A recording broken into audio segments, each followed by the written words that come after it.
Let's continue with our review of free body diagrams. I've moved to 2 horizontal blocks now. We're going to start with this one, which is frictionless. Still a 12 kilogram block, so we don't have to redo numbers. Still a scale of 1 centimeter equals 10 newtons. Still have my coordinate system.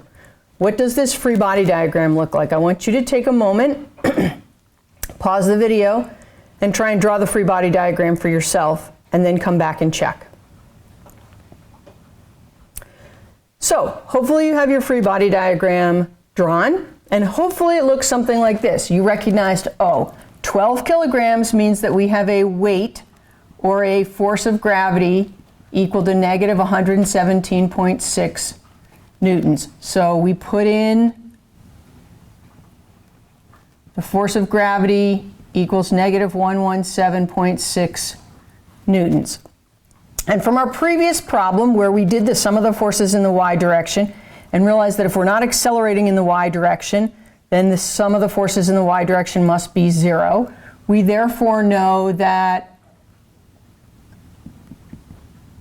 the normal force equals positive 117.6 newtons, and that these two are equal to each other. But this person is also pushing, and they are pushing with a force applied equals 100 newtons. So I need to draw their force into, I pre-measured everything, so I didn't have to use my ruler here. Their force applied equals 100 newtons in the positive direction. So, any other forces? No, and this is what your free body diagram should look like. Now, let's look at the sum of the forces in the y direction. We just did it in the previous video. So let's concentrate on F net, or the sum of the forces in the x direction, equals the force applied. And there are no other forces in the x direction, so equals ma in the x direction. The force applied is positive 100 newtons equals 12 kilograms times a in the x direction. And when you do that calculation, you find out that the answer is 8.33 meters per second squared equals a in the x direction. In other words, this box is not in uniform motion, it is in accelerated motion, and we recognize the accelerated motion because the free body diagram shows us that there is a net force. The calculation tells us that that net force causes an acceleration, and then we could go into the sacred equations after that to establish how far it went, how fast it was going, how long it took to get someplace. Remember, we need to know the sacred equations as well here. So, what if it's not a frictionless situation? So we move on to this problem over here. Same box, same person pushing 100 newtons, force of friction is negative 50 newtons, mass of the box is 12 kilograms. In other words, the force of gravity is negative 117.6 newtons. So we draw the free body diagram for this, and we say, all right, force of gravity equals negative 117.6 newtons. We always fill all the information we know in. The normal force, because in the previous video we proved this, equals positive 117.6 newtons. The force applied was given to you by me. Force applied equals positive 100 newtons. And the force of friction was given to you by me, or the problem as well.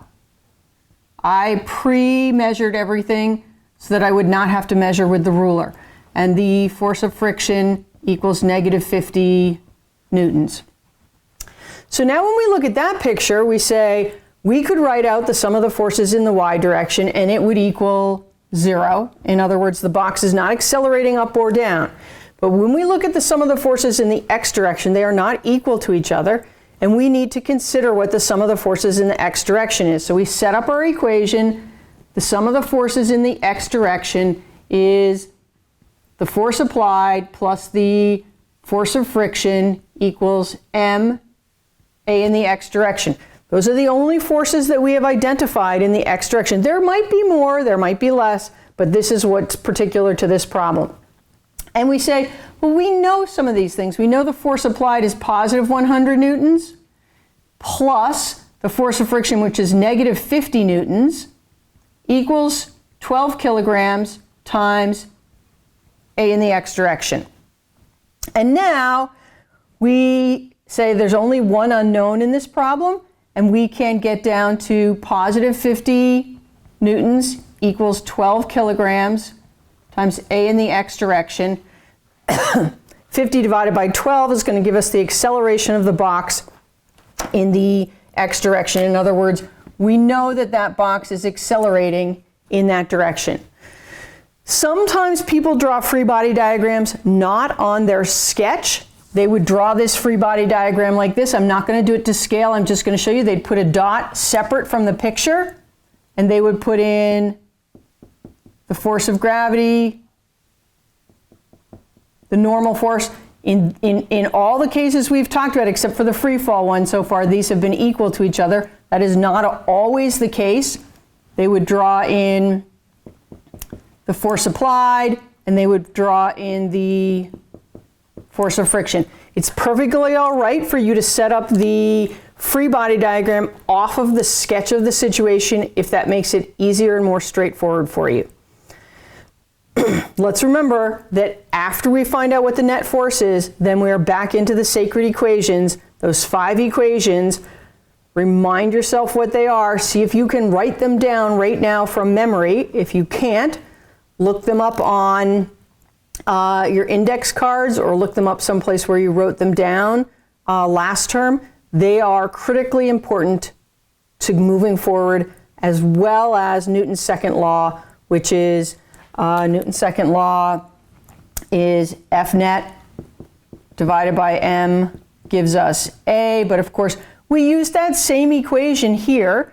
We just rearranged it so it was m times a equals f. Remember, I like to explain things to you and have you remember equations in the way that they physically make sense, although algebraically we can rearrange them however we want.